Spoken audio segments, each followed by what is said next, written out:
Welcome to Gossip and Glitz, your one-stop shop for everything pop culture and reality TV. Can I get a woot woot? Woot woot? Woot woot?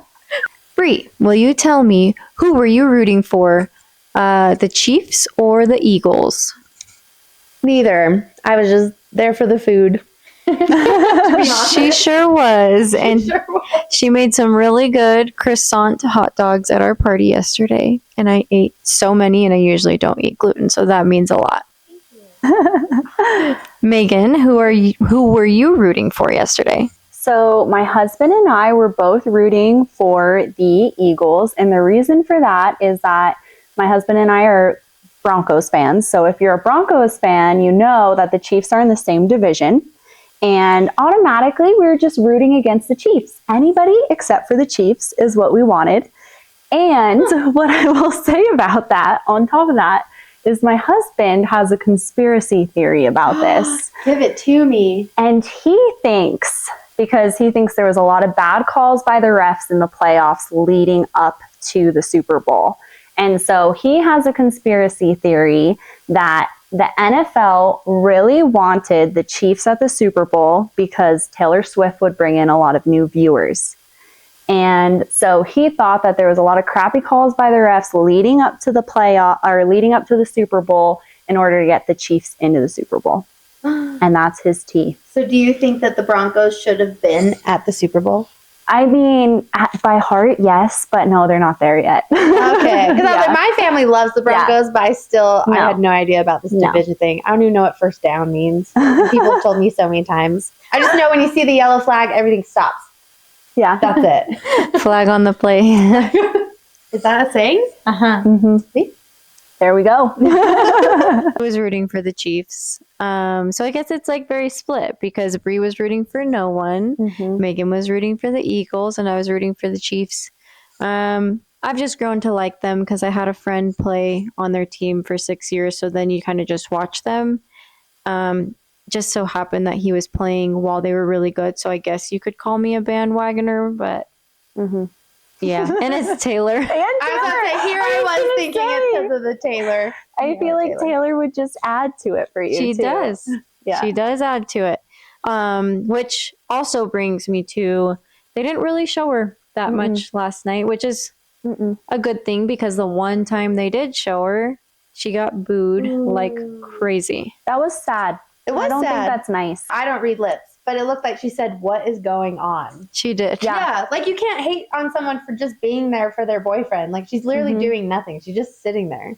But she wasn't mad. No. She handled it so well. There are two different types of people when it came to the Super Bowl. And I feel like there were people who wanted to be a Chiefs fan just because of Taylor Swift. And then there were people who wanted to dislike the Chiefs just because of Taylor Swift. Oh, absolutely. Yeah. We walked into our party yesterday and one of our friends said, I don't like her. She's bugging me. And we said, why? And they said, oh, because they're always showing her.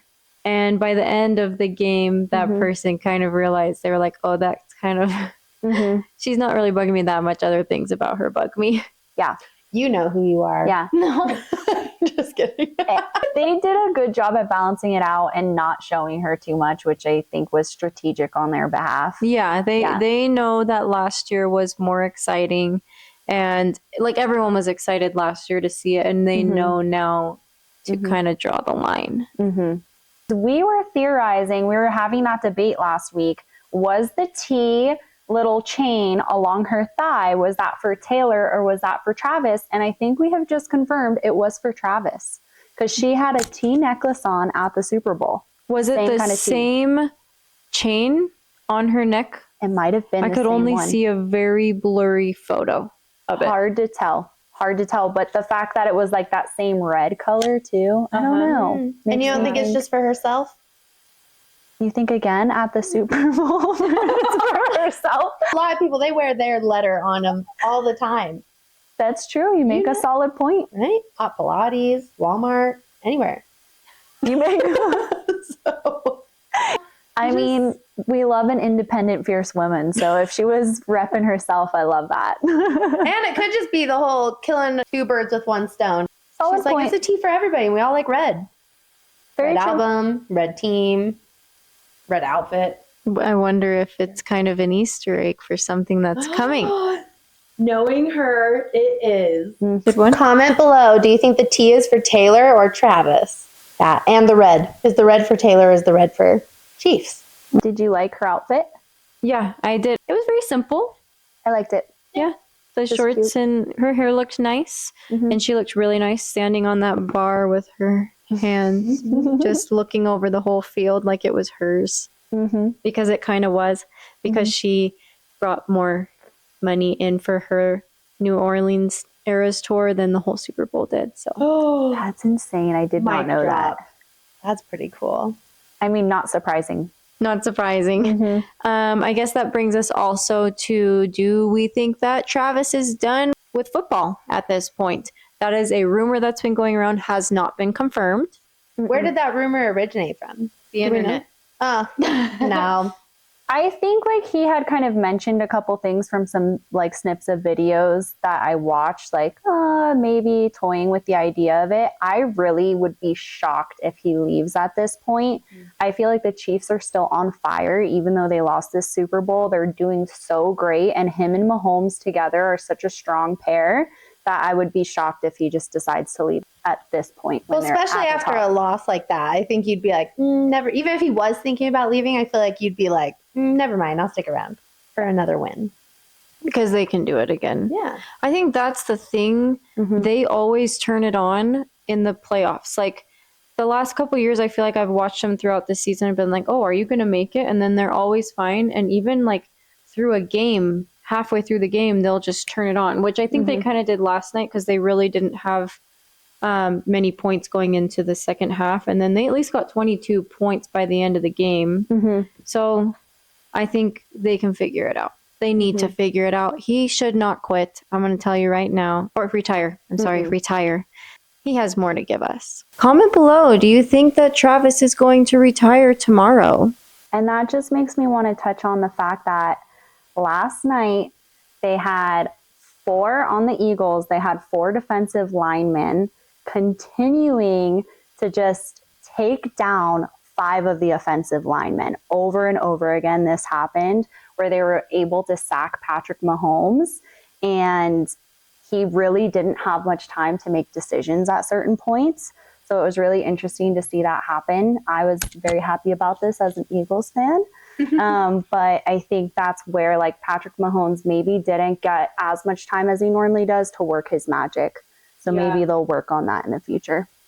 Gosh, I needed Megan with me last night. Well, if Bri and I are being honest, we left at the end of quarter 3 because the game was so bad. Yeah, my husband is a big football fan, so that's something we can kind of bond over. Yeah, I feel like I'm learning so much right now, and I watched the game. Going along with Taylor's outfit, what did we think about Travis's outfit? It was very that 70s show to me. Loved it. Like, I like that 70s show, but I didn't love it on him. I don't know. He looked like he belonged on The Anchorman. Yeah. Yeah, no, I didn't like it. I wasn't a fan. No, I wasn't either. He looked kind of like a 70s corn star. But he looked like a 70s corn star or producer. Like the dad who's still trying to be cool. Yeah. Kind of the vibe I got. Yeah. I got it right here, and I'm digging it. I think that there are some designers in there that are showing themselves. I think it's nice. Everything that everyone's been wanting to talk about is the halftime show. So Kendrick Lamar and SZA. Oh, it was so good. It was so good. I loved it. I am very shook and confused why the first thing I saw when I got online last night that it was quote unquote shameful and that it was the worst halftime show that people have ever seen. Then I got on X. Don't judge me. I still have X. Everybody hated it. I think most people that I follow, but that's X users. And Facebook. I should go along and say that those two kind of go hand in hand. Threads. That's the thing with X users. Most people do. And then I got on Threads. It was a little bit more open-minded to it with both sides, but a lot of people still hated it. What did you guys think? So I mostly looked on TikTok after. So the show itself, I loved it. I feel like it wasn't too like in your face. It was really, I just loved it. And I don't listen to Kendrick Lamar, to be honest. Like I'm familiar with some of those songs, but anyway, I loved the show. And then when I got online, people were saying how political it was. And that went over my head. And then people were talking crap on people that it went over their head. And I was like, that's me. And then I was like, anyway, I can see the part where they make the American flag and the American flag kind of separates as like the America's divided, which totally it's been divided and it's been pretty bad the past couple years. But other than that, I didn't really see which side it leaned towards the most. Like TikTok, I saw pro, I saw cons. Like I saw people love it and I saw people hate it. I still loved it. It did go over my head. I know there's like a lot of deeper meaning in it and he's very poetic, but I mean, overall I loved it. And the A minor thing, I am not familiar with the Drake and Kendrick Lamar drama until last night. I went down a rabbit hole. I went to bed at 2 a.m. and I usually go to bed at 9:30. So that was pretty cool. See, I think like it's really funny. Like I guess people are upset about a lot of the subliminal messages. That's actually why I loved it. Like I loved that he put so much thought into all of these little details and that we could kind of decipher what his meaning was behind different things. So that's what actually made me really like the show and find it really entertaining. Like I loved the fact that it spelled PEDO from the aerial view, which like I can't tell if that's proven, but it kind of does look like that. What? It looks all like the dancers did it? Spelled out PEDO, which this is like, a conspiracy. This is allegedly. We don't know that Kendrick Lamar did this, but it looks like it. But that's what he's alleging. That's like part of the allegations with Drake too. So it would make sense. And so we've got the PEDO. We've got Serena Williams on stage. We've got A minor on his chain. Like there's all these little things. And I really like the stuff that was all coming for Drake. Yeah. And then there was other political things in there. And I'm like, he's an artist. He should be able to express himself. I don't know why people are upset about that. But I feel like it was also the way he did it was like you can take your takeaway from it, like your own personal takeaway. I don't think it was like blatantly put out there like this is what I think. I was like you said, it's all the Easter eggs, and then you can kind of form an opinion based on that as you want to, you know? Yeah, and I think a lot of people, it probably did go over their heads because they were so focused on the Drake and Kendrick beef, because that's a really big deal. But I think you could focus on that the whole time and the little digs there. Or if you had no idea about the Kendrick and Drake beef, imagine how you would have taken that show. You would have maybe honed more in on the political divide that was being pointed out. But I thought it was beautiful. The type of car that he was standing on was it went back to his childhood and how he grew up in California. And that car was the type of car that he was, I think, taken home from the hospital when he was born. And then the video games, because he played PlayStation all the time. And that's why it formed like a game, but it also snuck into like life being a game and like, you know? So I feel like he had a lot of different messages in there to his personal life, America, and Drake. Yeah. I loved it. The dancing was incredible. Yes, he's very talented with that kind of stuff. The costumes, the jeans. I loved them. I did too. So I wanted to be, my gut instinct was I want to be a hater and I want to not like a grown man in bell-bottom jeans, but he rocked it. He did. I felt like I was watching a show from like the 2000s. Like this could have been a halftime show in the 2000s, but then it was like nostalgic. And then, I mean, it's now, but I loved it. He pulled it off. Yeah. He really did. And then all the bling, I love diamonds, so I love bling. Yeah, super blingy. The jeans were Celine. That's a designer. And something that was interesting, I read this ABC News article. They were pointing out that flare jeans first rose to prominence in the late 60s and 70s, becoming a symbol of the counterculture movement. So I'm not sure if it was just style with Celine jeans or if they were also because it's like we need to be a little counterculture and open our minds because our country has a long way to go. I'm not sure. They haven't proven it, but that's kind of a cool take on it. based off of everything else that he did on the halftime, I would not be surprised if they put that much thought into it. Yep, and now all of us gonna be wearing flare jeans. I'm gonna get Jacob some flare jeans. I like flare jeans. Oh, Mike will never be wearing flared jeans. But I like them. I have white ones and I love them. But Mike will not be leaving the house in flared jeans. Yeah, my husband too. Never gonna happen. No. And now we have all the conspiracy about the A minor necklace. So what do you guys think about that?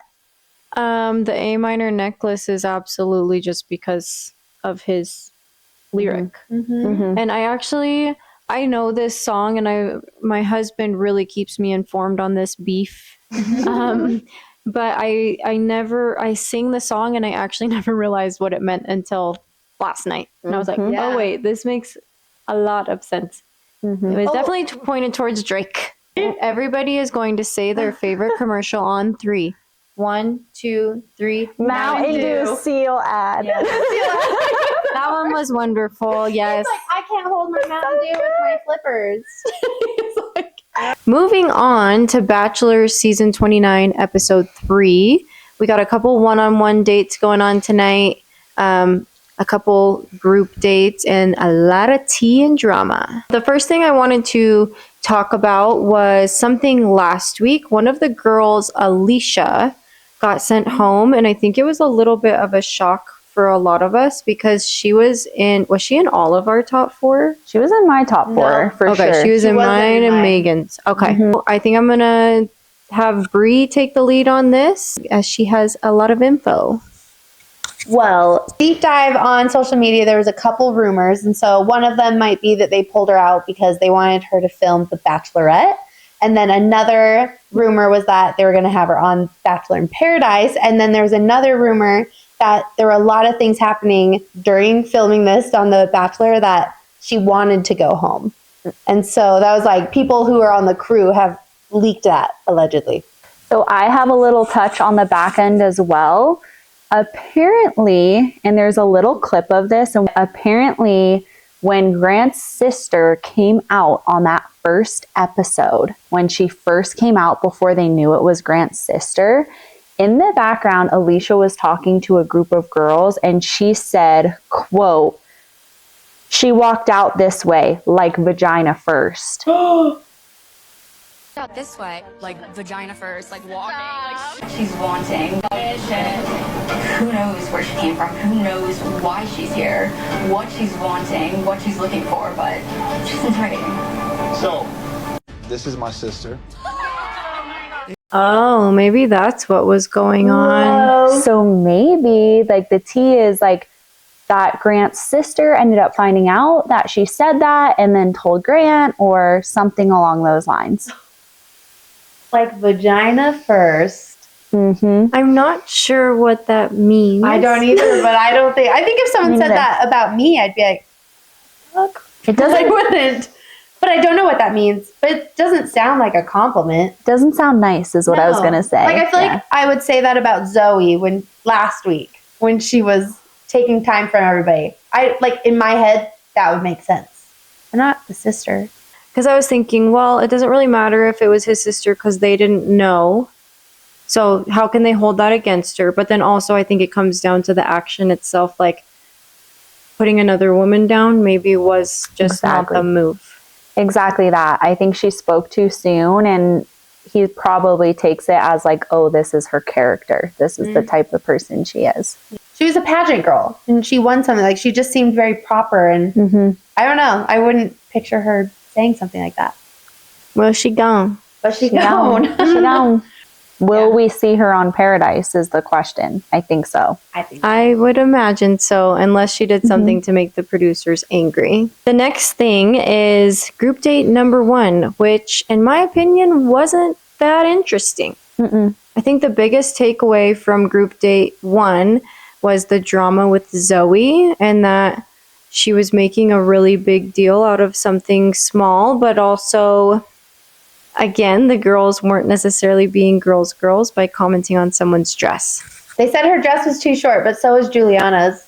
So her dress was short, but they all like her. And so it was like a mean thing to say. But she was crying. It was like a fake cry. She was crying because she didn't have enough time. But then took time last time. So, yeah.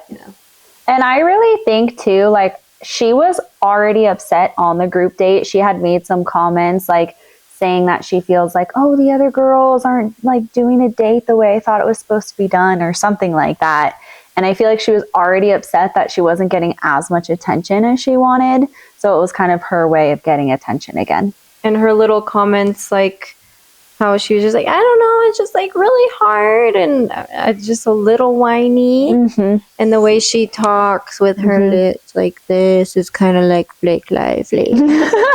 Insert. But she's just mad because she's not witty and funny like everyone else. She wasn't getting Grant fucks. Yeah, but not everyone's blessed with humor and funny. And then we had the one-on-one date with Carolina, which seemed like it went very well. She seems funny, silly. What'd you think? Yeah, I think that she seemed like a goofy, fun girl, and like they had a lot of fun together and they really connected. And then things took a turn. Things took a turn with Rose. And I don't know how we all feel about that. Off camera, Rose told Carolina that when they were dancing on their first group date on stage, that Grant was thinking about Rose while he was dancing with Carolina. So that she was just really upset by it. And so she brought it to Grant's attention. And then he pulled Rose aside because he's pretty upset about it. She gave us the vibes of like a dog tucking the tails, like the person that always says sorry just because she doesn't want to disappoint him. Or I just feel like he was gaslighting her. And I think Rose was put in a bad spot and she didn't really stand up for herself because maybe she doesn't have that personality. But I think Carolina, I think she should have talked to Rose a little bit more about it before she brought it up to Grant. So poor Rose. I wish that the way it was edited, at least, like it seemed like Grant didn't really take Rose's apology very well. And I feel like Rose handled it in such a mature way and apologized and was like, I really thought that's what you said, but I'm really sorry. And he just kind of walked away from her. And that left a bad taste in my mouth with Grant once again. Oh, that's a good point.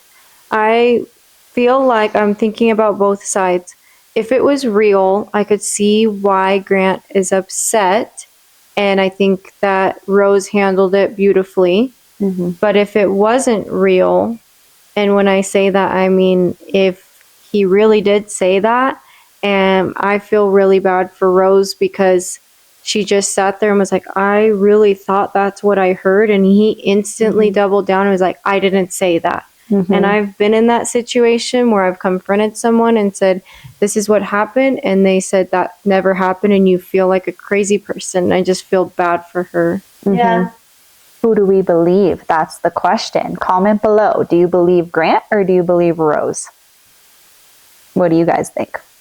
I believe Rose. I believe Rose. I believe Rose right now. I don't like Grant. Grant hasn't been on my good list for like since we started this. So He's got a lot of uphill climb to do with our group here. yes. Second group date. Lisa Vanderpump. That was such a cute little cameo. We love Lisa. I love Lisa Vanderpump so much and all the dogs. That was just a feel-good moment. And her goat cheese balls if you go to any of her restaurants. The goat cheese balls. And the Velveteen Rabbit cocktail. Yeah, we have been there and done it together. I guess my one critique for this date was, I don't know if this was the editing, but I really wish the girls paid more attention to the dogs because they all seemed really wrapped up in trying to get their time with Grant and nobody was petting the dogs except for Dina. Yeah, I was like, Dina. Except for Dina. She did great. Yep. That was one of the things I noticed as well. I was a little disappointed in that. I was like, But then I think I blinked because then all of a sudden he picked Latia to be on the date. And I may have blinked, but like I didn't, that came out of nowhere for me. yeah. Yeah. When was that decision made? I don't even know. He Was just, in his interview, he was just like, yep, and I really like Latia and I'm taking her to dinner tonight. I think that's how it was announced. Yeah, I was like, wait a second. What happened to the other two? But I love Latia. And she's beautiful. She's getting prettier on every episode. I love her. I love her. Yep. I like her more and more and I like him less and less. And I think that he's following our lead that like we really like her and I think he likes her the most. If it was up to me, I think that he loves her. Yeah. I also thought that it was very thoughtful of him to FaceTime her mom. That's another thing that shows he really likes her. and the way he talked to her mom, that made me like him a little more. Yeah, it's been kind of waves with him. Like, I know. I start to like him a little more, and then I don't like him at all again. It's just up and down a little bit. Well, it's like he sings and he hits rock bottom. Hate that. And then Carolina tells him about her epilepsy, tremors. Oh, right. Yeah, and then he was very sympathetic with that. So then I was like, okay, I like you a little bit more. And then I heard about the Rose situation. And then I was like, you're a fuckboy. And then hit rock bottom again. And now, and then, but then with Latia, I was like, oh, you are sweet. Like, you're good with parents, but that could fall in the fuckboy category. Yep. You know? Roller coaster. It is. Mm-hmm. Do you guys think that when Carolina brought it up to him about Rose telling him that whole thing, and he instantly said, I'm not trying to spit game like that. That is an interesting response. I would be like, I don't remember saying that. I wouldn't instantly say, I'm not trying to spit game like that. He is no stranger to spitting game. Yes, that was the first red flag. When I heard him say that, I was like, wait a second, why is that the first thing on your mind to say? Yeah. Well, first it went to pointing fingers. He's like, was it Bailey that said it? Was it Dina? Latia? And I'm like, don't go after our girl Latia. But he did. That was odd. Yeah, he was pointing fingers and spitting game. And also, like, when you're one of those three, watching it back now, aren't you going to be like, what the heck? I didn't do anything. Oh, I'd be riled up. You're like, why did Bailey is like, why did he pick me first? Yeah. Like, what does he think of me? What did Bailey do? Yeah. Is that why he sent her home? Maybe he was just like, I need to find an excuse to send her home, because I never really liked Bailey either. So who's in the graveyard this week? It's Chloe, Bailey, and Allie Joe. That actually surprised me. That made me sad. I was sad to see her go. I thought she was great. And Chloe, that made me sad too. She was nice. She'll be in paradise. Yeah. They'll be in paradise. Cool. Next up is something that I don't even know if we should bring attention to because it's so controversial, but Kanye West and Bianca Censori. We all know that Bianca walked that red carpet like a boss. We talked about that last week. She was naked, very controversial. We're not sure the motives, but it was done beautifully nevertheless. The first thing I wanted to touch on was Kanye's tribute to Bianca. He actually posted on Instagram, he posted somewhere talking about how proud of his wife he was and how, like, the first time she did this, it was wonderful and she's really been putting herself out there. It kind of made you think. She put it all out there. He did. Every little bit of it. He talked about his wife in a very nice light. I liked it. It made me think about last week a little bit differently because he was really raising her up. Then again, that's what narcissists do. They try and make you think that they're the best person ever. That was sweet. Now, the next thing that does not paint him in a good light is the tweets. The tweets. I was watching them in real time that entire day. I believe it was Saturday. And he tweeted some very questionable things. Yeah. Like, I really think that he is having a manic episode and needs help. That's what I really think, which is really sad. And I just think about his kids and what they're thinking, seeing all of this, right?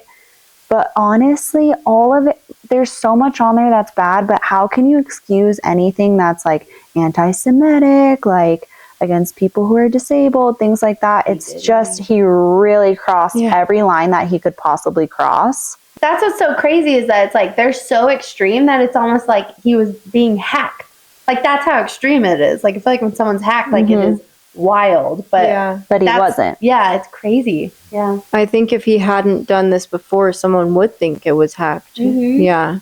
His clothing line, all the clothes on his store right now are kind of along that line. One of, I don't even want to say the word, the S word, the Nazi symbol. He was just tweeting about how he wanted to make that a design on his shirt. And I think that honestly was what put the nail in the coffin for him, because as of today, his Twitter account has been deleted or deactivated. Yes. So he was going on and on and on saying all this crazy stuff, which is really sad. But then he also did say, I love Elon. Thank you for letting me be here. Or he said, I'm so grateful for Elon letting me be here. And then last night I saw him tweet, I don't think I'm going to be on here much longer.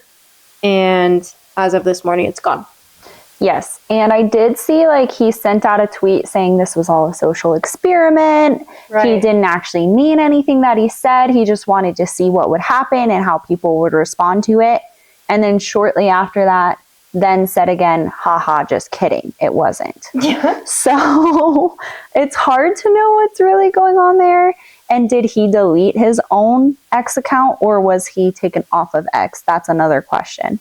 I bet Elon probably took him off. Because, like, why would someone like Elon want to be roped into that? Like, if he's thanking him and things. I mean, if I were him, no matter we were friends or not, I'd probably take him off my app too. So the reason Elon has this now is to have open dialogue and for it to not be censored. So I could picture Elon's personality being like, oh yeah, that's me. I'm letting something be not censored. But then also Elon not wanting to look bad. I could picture him being like, yeah, we got to take it down. It will be very interesting to see what the thought process was and who took it down. Stay tuned for that. Yeah, it ain't good, and we shouldn't give it any more attention because it is naughty. It's just sad overall if he is somebody who needs help and he's not getting it and he doesn't have the right support system or maybe they're trying and he's not really open to help, right? Right. So I think this is also really like raising a lot of awareness to mental illness and in a negative way, actually. And I think that is like really hindering to people who have worked really hard to raise that awareness and show that like people struggle, but we can all get help and we can deal with these things. And that doesn't mean we're bad people. And so I think in that sense, it's really sad. I agree. Comment below. Do you think that Kanye West needs to get help? Do you think that this is just who he is as a person? What are your thoughts on Kanye West below? All right. Well, that's everything we got for you tonight. Next week, we got some Bachelor episode 4. It really feels like this is moving along quickly. And then whatever else comes our way, whatever the universe wants to spit out at us, let us know if you have any suggestions and have a good night.